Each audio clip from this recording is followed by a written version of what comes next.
Hello darlings, how the devil are you? Yes, my cold is slowly going away, so thank you for all the kind messages everyone left me.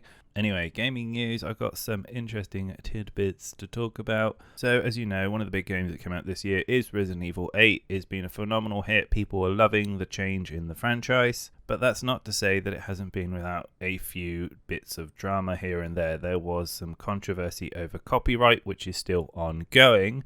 And now it looks like there are some issues with the DRM. And what I mean specifically is the fact that, as some of you may notice on the PC version, there are some very ugly stuttering effects going on, in which there will be a cutscene and all of a sudden it will just chop right on down to about 15 FPS and really just kind of ruin the whole moment. Now, if you're looking for a particular scene where this happens more often than not, it's where there are a lot of artifacts on screen. More specifically, for example, things where there are flies everywhere, so the daughters, for example. Additionally, there have also been a few reports when the enemy goes in to bite you that also leads to a drop in FPS. And apparently, as previously mentioned, this is all down to the DRM. And if you don't know what that is, it stands for Digital Rights Management. So it's a pretty old tech platform, but basically it's responsible for making sure that anything with a copyright on it can't be copied easily. Now, interestingly enough, the actual report for this came from the people who are very, very interested in removing DRM.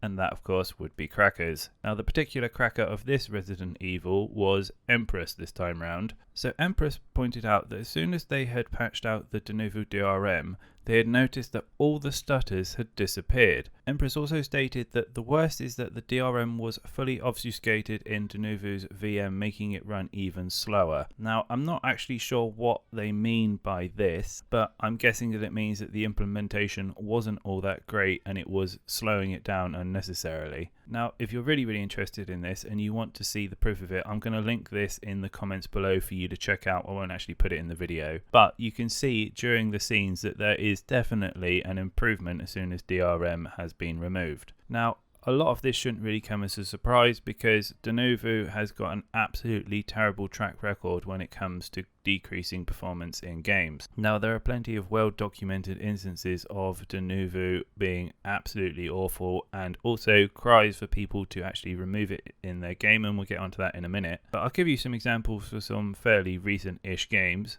So these are frame times in milliseconds. Lower is better. Now, you remember Death of the Outsider, which was a sequel to Dishonored? With Denuvo, it had a frame time of 137 milliseconds, but with it off, it goes down to 58, which is just under half, which is an absolutely huge performance increase. And do you remember Lords of the Fallen? Now, I know the game wasn't that well received, but with Denuvo, it used to run at 54 frames per second.